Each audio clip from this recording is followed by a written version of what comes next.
Welcome to Fantasy or Reality, the All Recovery series. My name's Steve, and I'm the host of this podcast. We're going to be doing something a little bit different going forward here in this podcast, where I've talked mainly about gambling and gambling addiction and recovery, and that's still going to be a huge part of this podcast. But what I've wanted to do is bring others on who have had different pathways into recovery. And my first guest on this podcast is a good friend in recovery, someone that I've known well the last several years because of our partnership with the New York Council on Problem Gambling. This is Erinn E. She works for the New York Council on Problem Gambling as the team leader, and she's been in long-term sustained recovery. And I just want to have her share her message. And really, what we're going to talk about here is what people have done to sustain their recovery long term. There's a lot of podcasts and stories out there that detail the nitty-gritty about addiction, and I feel like there's enough of that out there. And I want to put more of a positive um, message out there of recovery and what works because I feel like so many people just don't know what to do. They're ready to change, they're ready to stop. And we have great people like Erinn who are brave enough to share her story. So thank you very much for doing this, Erinn. Welcome to the podcast. Thanks, Steve. So, as you said, I'm Erin. I am a person in sustained recovery, which for me means my and I'm in sustained recovery from an alcohol use disorder and substance use disorder. And for me, that means that my last drink and illegal substance was August 21st, 2014. So I am 11 years in this recovery journey. Mhm. And hopefully in August, nothing's promised, but one day at a time for me is how I look at it. And so, I'm hoping to celebrate 12 years. But there were hundreds, if not thousands of times where I wish I had had the word recovery in my life that I had tried either in a structured way through arrest and then going to treatment, through trying meetings, through family interventions, through waking up and just feeling awful and being like, I'm going to stop. And I stopped a few times, 3 months here, a few days here. I couldn't stay stopped, but every time I tried, I was a person in recovery. And I just did not have that language available to me at that time. If somebody had said, hey, when's the last time you went 3 months? Let's celebrate that. If you had an episode, let's talk about it. Like I just, so that brings me kind of back to my what I would call a relationship with drugs and alcohol. I definitely made that a relationship like I would have with a friend or a loved one, and that's what made it so difficult and so confusing for me is that I didn't also have the language to understand that I was in a health crisis and to give myself kind of that grace that I was in a health crisis. And even though I had experienced trauma, I mean, I drank from 13 on, and I would say me and a handful of friends walked into a party, and two of us looked at each other and went and winked and said, "This is it." No matter how much trouble we get in, no matter how much work it is, no matter how many sports we have to give up, no matter how bad our grades get, we're going to try to do this again. And I would say also to the old me that it was a survival skill. I had grown up in a household where there was some violence, and so I had to figure out, I was constantly trying to please and dance. And so it was stressful. But when I had that first drink, I was like, oh, this is kind of what ails somebody with a low self-worth. And it was the key that went right into the lock that I carried, which was give me the energy to keep entertaining, give me the energy and kind of this feeling. And so ever have a friend that gets you in a lot of trouble, but you're like, I'm going to defend this friend no matter what. Hmm. Um, I knew that me and alcohol led to me and drugs, or me and theft, or me in danger, or me re-traumatizing myself, becoming my main abuser. And I still would say it's not the alcohol, it's me. It's you. It's Yeah. so I really had found a way, kind of a Rolodex of reasons that I really, every time I went to a treatment facility, every time that I went to a 12-step meeting, every time I went to a therapist, I tried all different ways. And every time I did that, my hope really was for it to work out with alcohol. How can I still keep that and not have all of the bad outcomes? And scientifically, if I had just said, the last experiment, which was almost 12 years ago, was when I didn't have a lot of fight left. I wasn't living, but I wasn't dying. And it was gray. It was nondescript. It was a kind of a soul death. I just was not even surviving anymore. I had no fight, I had no fire left. But I did know there was this little voice, and it sounds crazy, but that just said maybe there's more. And so I tried to get into an inpatient. First, I tried to go to Florida because it sounded like a great place to recover Yeah. in a hot tub. And so I tried that, and they said no. And for me to get rejected would have been the first sign to go back out and go, here you go, I tried. And I didn't. So self-awareness started to kick in, and I don't know why and I don't know how. I'm just saying it did, and I said, well, I'm going to try to go to an area inpatient. And I told them what was going on, and they said, listen, you have to fail at outpatient, where I had been 5 times before, and sincerely been 5 times before. Yeah. So they said, you have to fail at that. If you fail at that, then you can come stay with us. And something in me said, I'll be damned if I'm going to fail at this. It could kill me. And so I showed up at this outpatient in my town, intensive outpatient, where I had been before. I used to say, like, they raised me. They saw me at 17, they saw me at 20, they saw me at 25. Now they're seeing me at 41. And I was dressed like just like I was going to my first day of school. I got up, I got showered, I got ready, and this thing happened. And I can't describe it other than it was a dopamine drop from something other than the ways that I had been finding the escape from my reality, the artificial kind of Niagara Falls of dopamine. I had this like watering can that just felt really proud of myself, Hmm. even though I was scared to death. And I would talk to people like it was like the first day of kindergarten. I was like, I'm Erinn and I need help. Yeah. And I started saying things like that out loud. And the things that I said out loud, like, grabbed my guts and just said, this is where you're supposed to be. Perhaps this will work out. I saw out people that had the same vibe, like, I don't know where this is going, but today I'm going to just be here, and I'm going to listen, and I'm going to talk, and I'm going to share, and I'm going to connect. And so I went every day like I was going to school for 7 weeks. And in that time, also, I came home to an empty house. My son did not live with me. My family wasn't talking to me.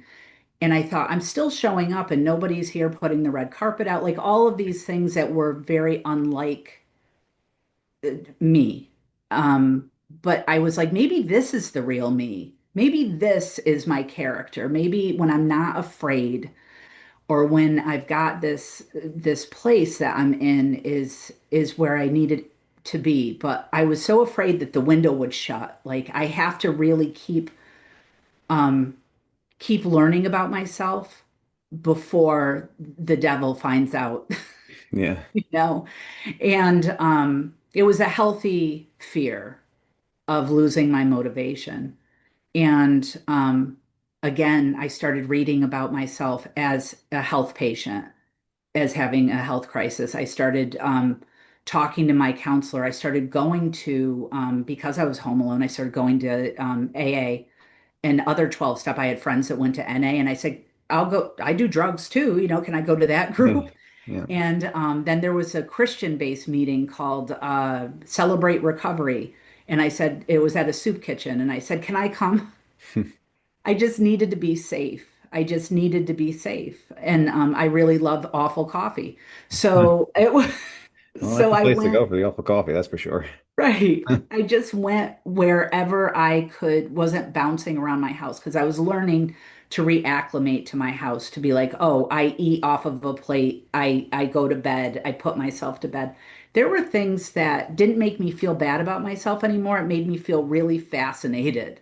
Like, and my body got tired and I let it sleep and I didn't lie or feel like lying about it. Or I would say if I was afraid or if I was proud or if I was, it was almost a return to innocence. And I was around a lot of other people who were doing the same thing also. Connection for me was very important. But that's how I started, was by, before I had ever heard multiple pathways, I was just like, hey, I can be kind of temperamental, so I better make a salad in case I go to one of these groups and I go, I don't like this today. So to thine own self be true. I was like, I better have some backup plans. And turns out that really wasn't the case. I just got more, I got more friends in recovery. Yeah, it sounds like you were doing the multiple pathways before you even knew about multiple pathways, just trying to do anything you could because Yeah. it sounded like this time was the time that you I were think ready. recovery people have a really great intuition. We're returned to intuition. My heart and my head can, go uh go at it and kind of mislead me, but my intuition returned and I was around a lot of other people that were like, "Oh my God, it's so strong now." Like you'll meet a lot of, as you know, recovery hippies that are like, our eyes have been opened.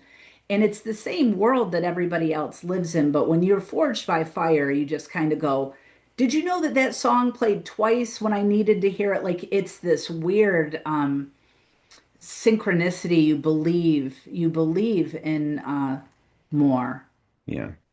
Now I'm curious, before I jump into the questions I have for you, I think this is a question that a lot of people uh, think about or just wonder, like, what is it finally, like, for like all of us have tried to stop 1,000 times before we finally stopped for the last time. Um, what was it this time that was different for you? What was it that you felt in your heart, or like looking back on it now, what was it that you feel like was the change or the feeling or the thought, or what what was it that helped you stick to it this time? Okay, so I've thought about this, and I lived long enough to get to a place, and that was a blessing that is not necessarily promised. But every time I tried, I learned something else about myself, whether I tucked it away or forced it, out of my mind. I did learn something about myself every single time that I tried. So it was about building an agreement that this was not for me. Like if you do, if I don't agree with something, it's not going to happen. But I was in total agreement this last time that I don't drink safely. I'm harmful to myself and to others. And so there was no love letter left. There was no love letter in my back pocket that said, "Hey, babe, haven't seen you in a while. Remember the good times? We can." That was dashed. So when I was in 100% agreement, there's really no stopping me then. When there was just no delusion that I can drink safely, if I can't, and I'm not jealous of people anymore that can. Yeah. That would be another thing that would get in my head. That's a love letter. That's, I wish it would work out. Yeah. And I saw substances as powders and liquids instead of friends. Yeah. Yeah, we can we are not like other people who can have a drink socially or Smoke a joint socially, we know that it will lead us back down a road that we don't want to go Right. down. I mean, we would I be, don't need to alter my reality. Like the best life I've ever lived is honestly in my reality. Like I shake my head at the avoidance because I get so lit up by being alive. yeah, And absolutely. even the bad times are manageable. Yeah, absolutely. I couldn't agree more. I love this life of recovery more than anything previously. I mean, I basically can handle whatever life throws at me now without the first thought being, oh, I need to place a bet, or oh, I need to go use this substance to help me deal with the situation. I know I've got the tools to handle it because of the recovery methods that I've used that have worked for me. So that's the first question I want to dive into. So we already talked about how long you've been in sustained recovery. You're coming up on 12 years, which is awesome. Congratulations. That is not easy to do. So I hope you're very proud of that. Thank you. Um, I know I'm proud of you for that. So the first question I have for you is, what have been the tools that you've used in recovery to maintain it successfully? And what have you found that works best for you and why? And then maybe pick one of those things and kind of give a little bit of detail, maybe for people who don't know much about a meeting or therapy or whatever worked best for you, and then give a little detail so the people listening can kind of understand what they might be walking into. Okay. So Please. for me to go into treatment, I said the main tools in the beginning were as as I've called it, the Harvard of my life. Like I didn't treat it like therapy and AA. I treated it like I was going into a master class on myself. And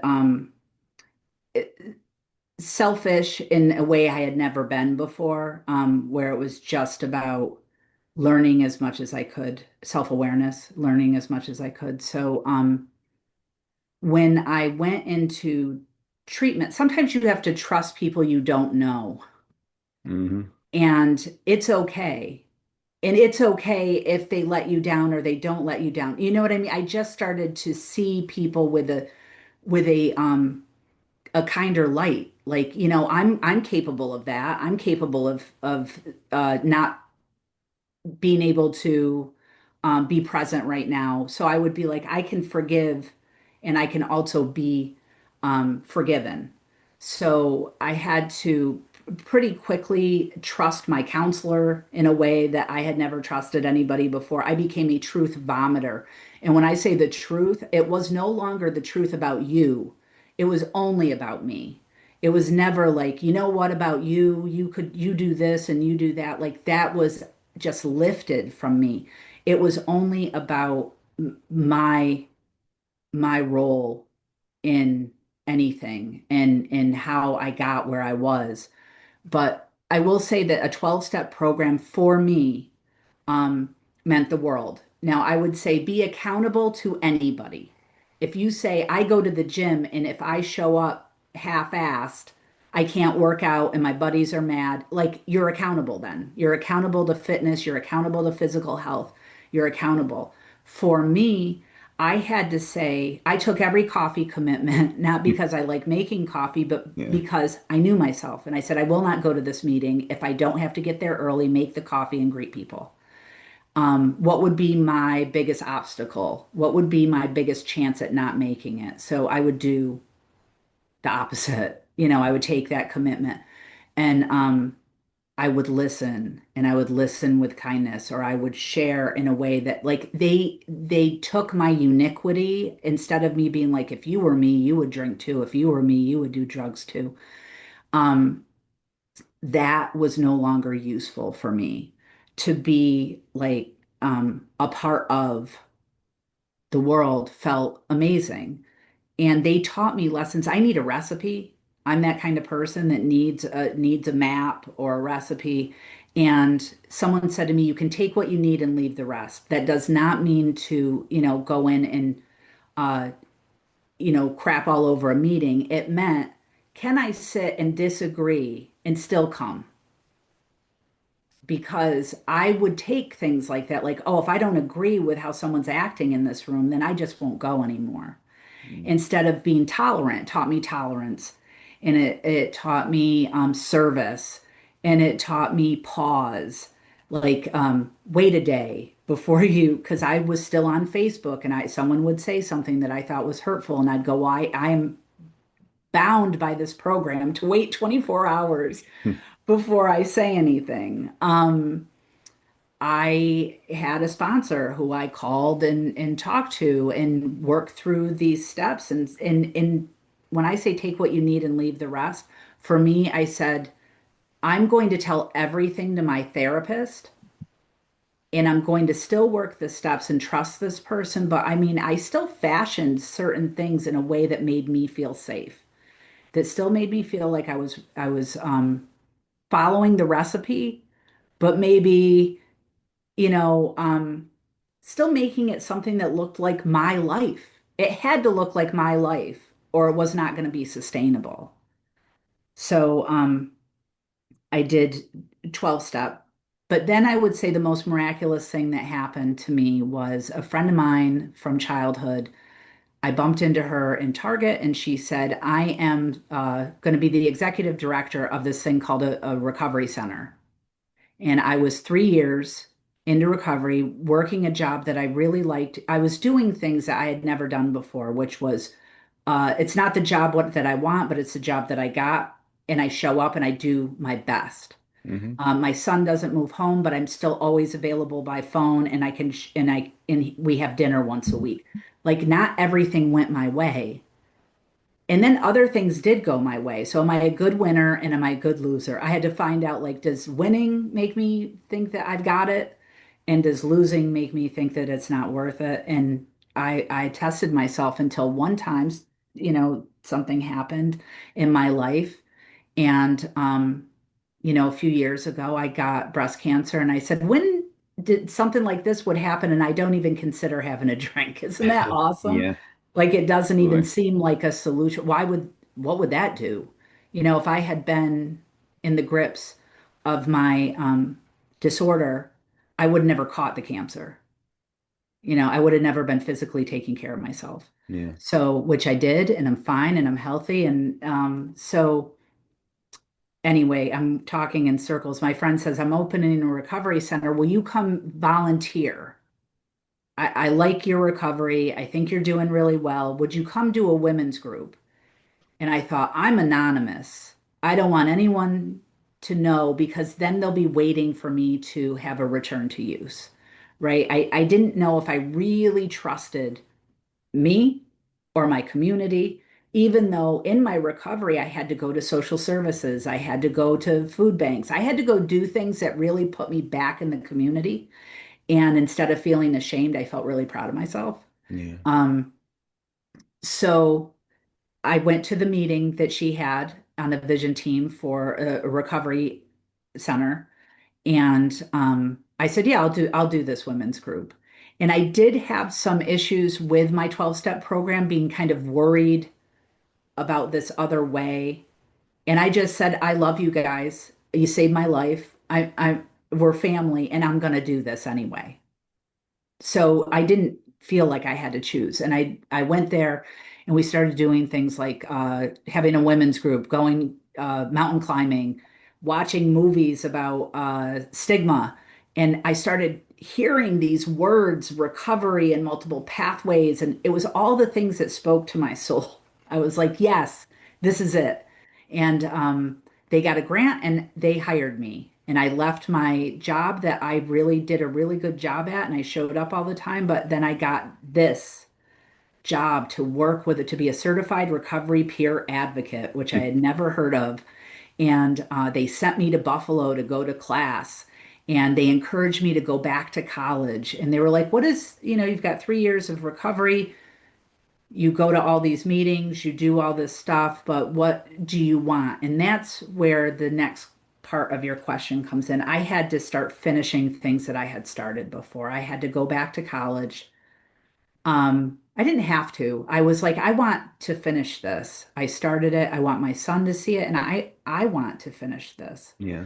Um, So the tools that I had, of course, recovery gave me new tools. Like I said, I knew how to pause. I knew how to apologize. I got some grace. I got some gratitude. I knew how to pray right. But a lot of the tools that I had in my bag, like a hammer, like I just was using it wrong, and instead of breaking things, I started building things. And I had a light and I was like, oh, instead of, you know, highlighting all the things that could go wrong and all the things that are bad, I'm going to perhaps shine it on possibility and hope and healing. And so I think everybody has those tools. We're super resilient and we think that somebody like got us out of this pit. No, you filled that hole until you walked out, Yeah. like, and there will be other divots. I've had divots in my life, but there will never be a hole as Aaron shaped and as deep as the one that I lived in during my the heights of my disorder. Yeah. That's great. Thank you very much for that. Um, the next question would be, what recovery methods have you tried that didn't work well for you and why? And you don't have to go too deep into it, but just was there anything that you tried out that didn't really work well for you? Hmm. There's not a room I don't belong in. And like I said, I went into these like with the take what you need, leave the rest. Everything's a lesson. Everything is, can I sit and listen and not agree? And can I agree? I'd never gone to any kind of meeting where I didn't take something away. Yeah. And so it was about learning that. So, for me, you know what? No one ever gave me the opportunity to do inpatient. And so I don't even know what that's like. But if and they don't have fail first anymore, which is great. There's no more, it's Mhm. illegal to tell somebody that they have to fail at outpatient to go into inpatient. Um, but I will say that there are so many ways to go that if you feel like I said that hey, harm reduction, I'd like to do less. What would that look like for me? What would, if for me, I can have nothing. And I know that because it quickly escalates. But do I also understand that if somebody maybe had said to me years before that, like, we're going to walk into this lake of wellness and you can have episodes of return to use and we're going to just go from there. We're going to find a space. So there's no tools that I wouldn't recommend. I think you know what speaks to you. And my only advice, I guess, I'm not big on giving advice, but have some backups, Yeah. have a few things so that like the older I get, the more I look towards Buddhist recovery. Hmm. Um, I am always looking for other ways to kind of flex my recovery muscles. And so keep it growing, keep finding your jam. Yeah. And that's the whole point for myself for this question is, you know, to have people maybe point out something that maybe didn't work for them, but to also highlight like what we were talking about before with the multiple pathways, where if something's not working for you, that doesn't mean that you're failing at recovery, or that doesn't mean that you're not going to be successful at recovery. There's not only one way to recover anymore. And if there's something that's not working, don't give up. Try something different. With the New York Council on Problem Gambling, we can call you and you can give us multiple pathways to recovery. Yeah. So the point I is think basically, also people don't look at structural and environmental factors. Like we put everything, the onus on the person. mhm, And I want to say to individuals that yes, take care of yourself, be kind to yourself, find the things that work to you, that work for you and connect with you because if it doesn't look like your life, it's going to be a diet. You're going to have resentments and resentments are just the worst, man. But absolutely. it's also what I have found my purpose in is shifting the soil in the community because not everything I was that story about the sick tree. And they said, okay, well, we're going to put you in a greenhouse and we're going to give you all this love and oxygen and food and sunlight. And I got better, and I did. And then I got planted back in the soil of my community. And if I hadn't been 3 years in introduced to a recovery community center, I don't know if that soil would have felt like enough. Like I said, oh my God, there are people that believe in recovery. There is a community here. There's more to do. But even in my small town, recovery is a more common phrase than addiction. It's a recovery story, not an addiction story. And Yeah. that alone is just beautiful. Yeah, I see the multiple billboards when I've driven through your town. So they're very recovery oriented, and I love seeing that. If you use that language enough, and I don't know if I believed that in when I first started in this, I was like, my name's Erinn and I'm an alcoholic and whatever else that meant. And that process and those groups are dear to my heart. Um, but when we try to get advocacy for money, for treatment, for access, for policy, I'm Erinn and I'm a person in sustained recovery. Yeah. And by me being a face and voice that people can see, because I had my addiction in this town. So for me, anonymity is not something that I require. I was at my worst in this town. So I will be damned if people don't see me at my best. Yeah, absolutely. That's awesome.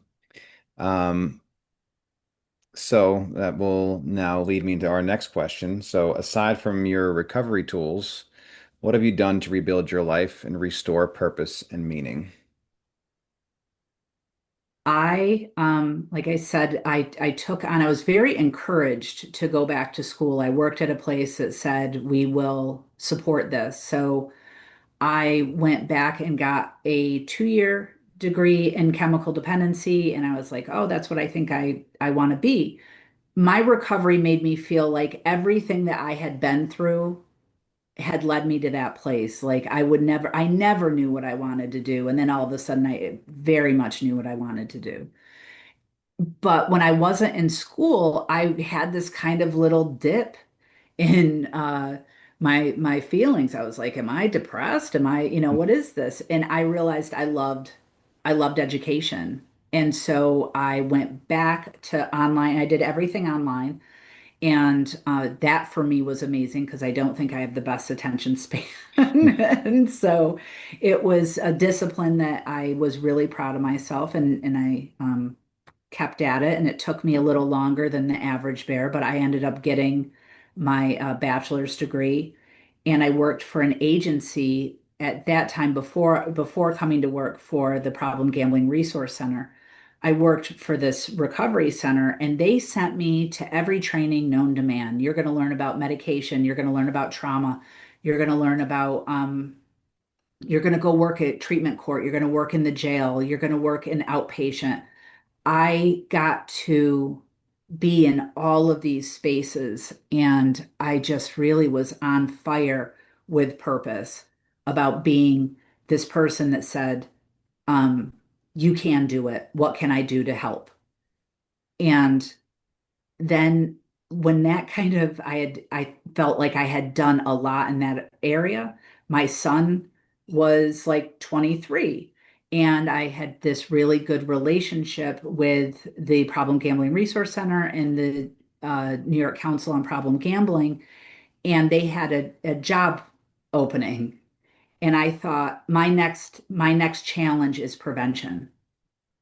My next challenge is having this conversation, planting these seeds Yeah. that can be watered at any time. Like prevention was confusing to me because I was like, oh, prevention, you can even go through addiction and go back to prevention. It's when you choose to water the seeds that make sense for you, right? So in prevention, we are throwing those seeds, we are being that protective factor, we're giving that information. And it's really such a personal strength for somebody to say, um, I didn't water it right away, but when I needed it, that seed was there. Yeah.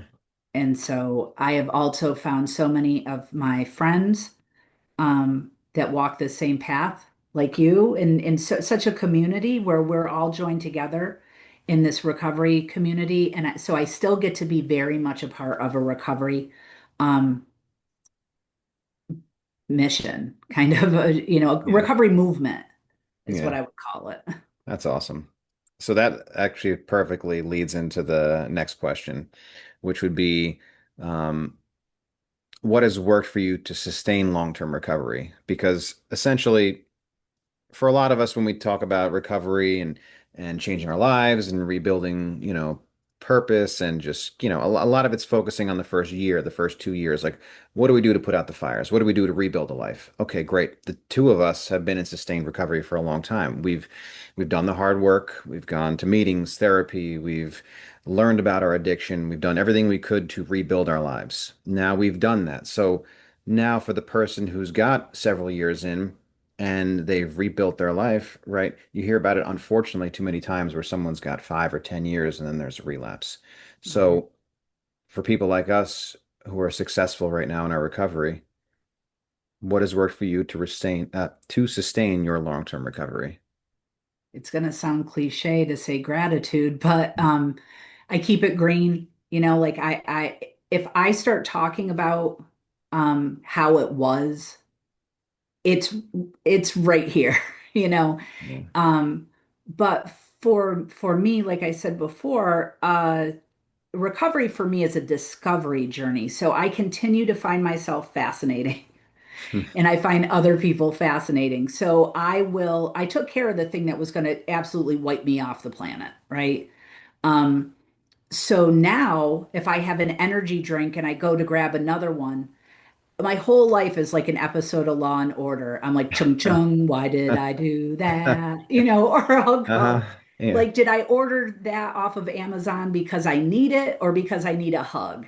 And I don't do these things in a vacuum. I have a partner who's in recovery. I have friends who are in recovery. I also have friends who are not in recovery, but they understand recovery. They're family members or friends or allies. And so we have these, what I would consider not recovery conversations, human conversations that bring everybody into the fold and not in a stigmatizing, not in a shame, not in a way that makes anybody, but in a way that makes us all smile and say, how are we doing today? What did we do right? What went well? And sometimes I sometimes I get up and I go, oh, I got to go to bed at 7 today. Like I'm really not good for anybody.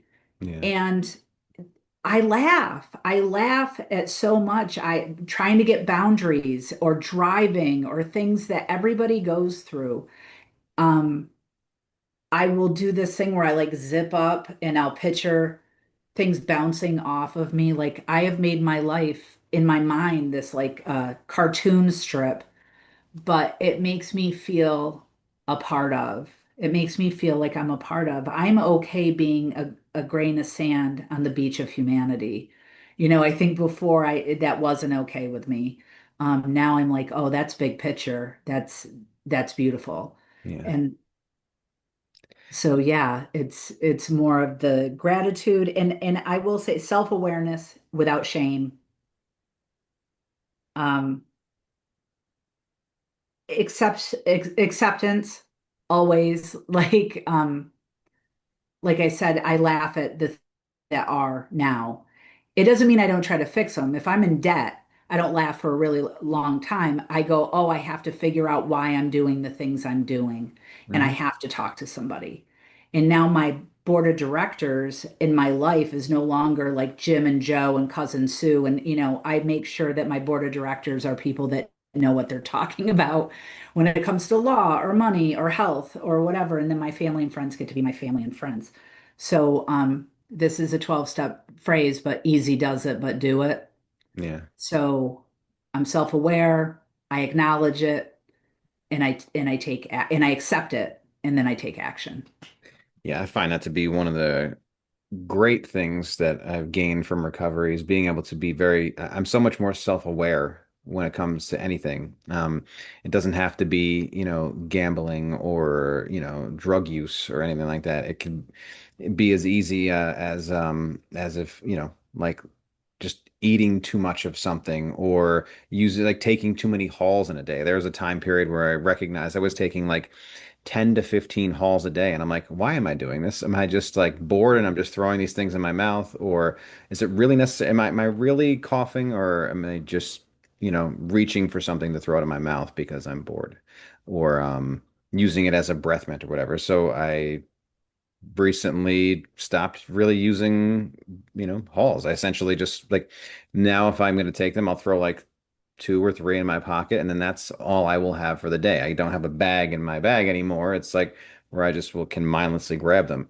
Or was using too much of like this toothache gel. I'm like, Yeah. it's just like I'm using it every time I have the mildest ache, where it's like I actually now I am not using it. I'm like, okay, that ache went away. Was I just using that because just every single time I got an ache, it just recognizing even the little things that I can overdo and then cutting it out. Or, Yeah.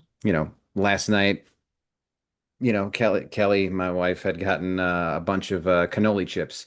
And, I was like, I'm just going to eat like six and have a few because that's the serving size. And I realized I'd eaten like 12 of them. And I'm like, okay, got to close it, got to put it away because I know myself, I will eat this whole dang thing if I don't stop. So, Right.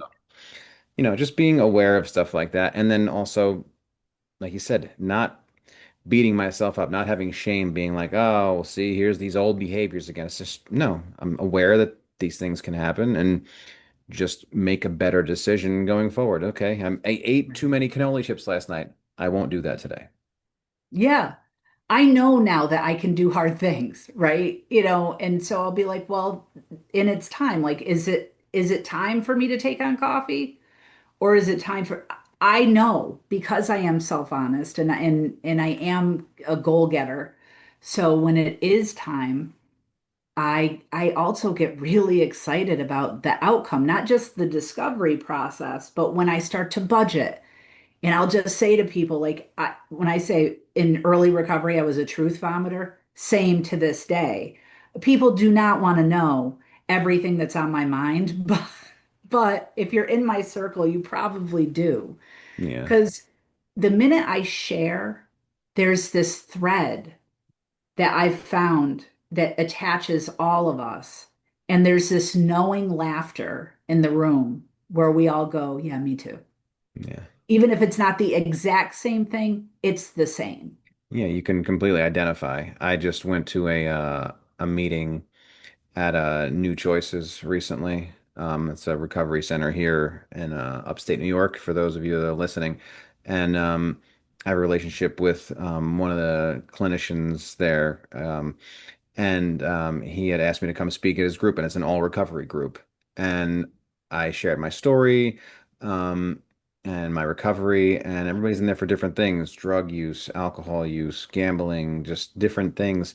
But we can all connect the dots and we can all relate. And I'm talking and I'm seeing people nodding their heads, they're smirking and smiling because, Yes. maybe they didn't, you know, place thousands of dollars in bets, but they know what it's like to have drank a 12 pack and then buying another 12 pack when they can barely walk. Or they said they were only going to do an eight ball, but they ended up buying another eight ball. It's just like we all can relate, whether it's gambling, drug use, anything, because it's all the same crap that we got inside ourselves that we just don't want. We don't want to be ourselves. We don't like ourselves. All that negative self-talk that leads us to one substance or one thing or another. One person sharing like you did will let other people feel safe to share. Hmm. And I can talk about ancient aliens and get just drops of feel good feelings like I used to, before drugs or alcohol were ever in my life. Remember when you would have like you'd play hide and go seek or you'd get an A on a paper or all those things, they're still good things. They still Yeah. feel good. And so when I connect with people, generally I have found our tribe to be very open and honest and willing.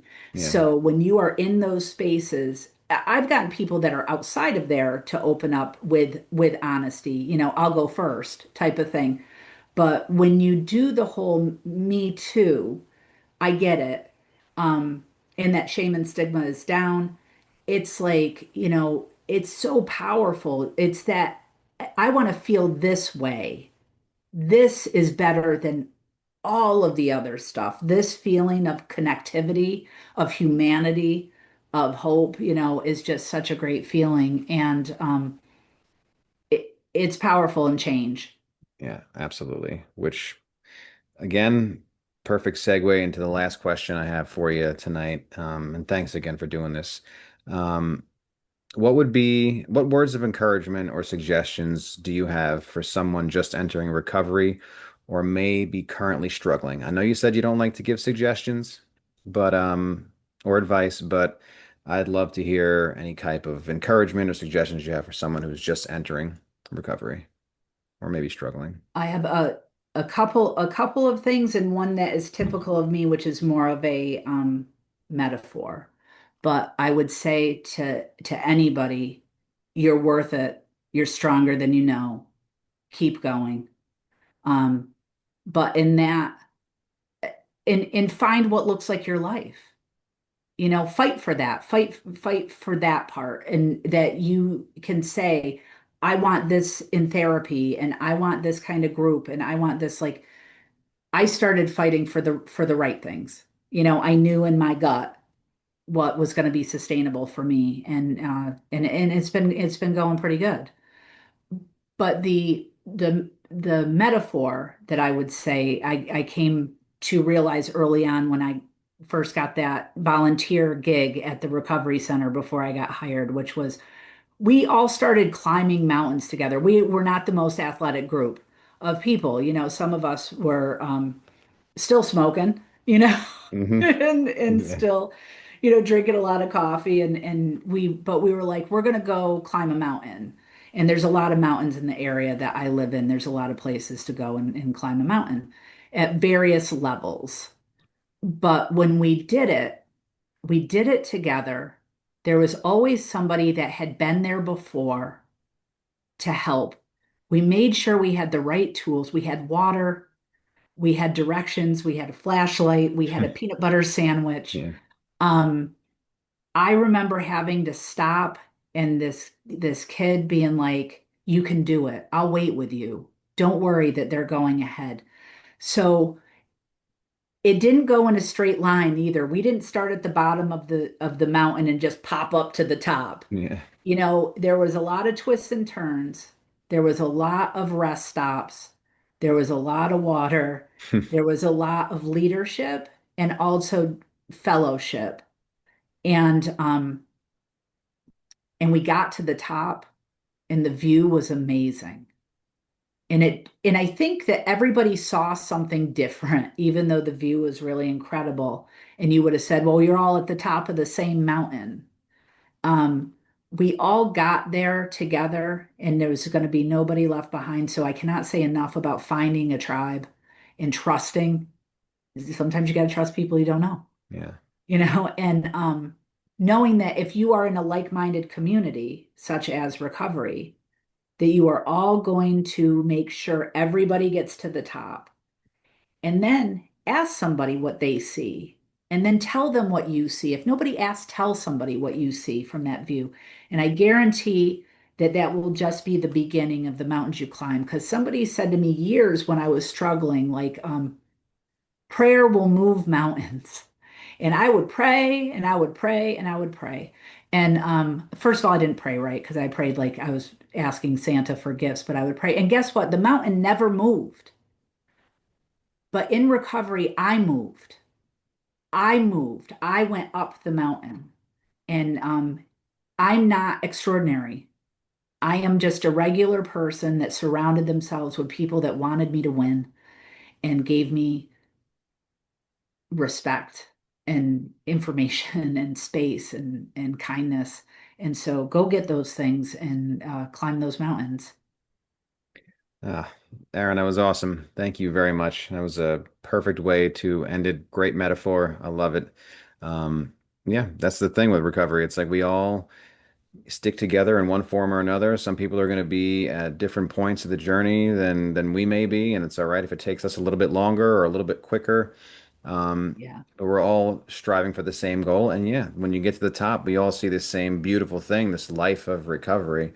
but it's going to look a little bit different for all of us. But as long as we do it together, we work together, we can make it, and then we can climb the next mountain, and we can, we get a little bit stronger each time. Our wind gets a little bit better, and now we can go up the mountain a little bit quicker. So when that next person joins the group, we can now help them, and we can wait with them. Right on. We can help them get Exactly. there. Yeah. That's awesome. Thank you. Thank you. This was really great. Yeah, this was great. Thank you so much for doing this.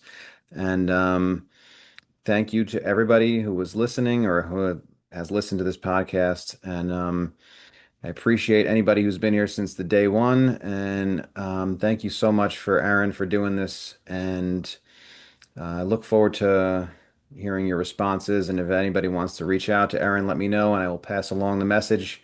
But just remember, be good to yourselves and each other. Bye.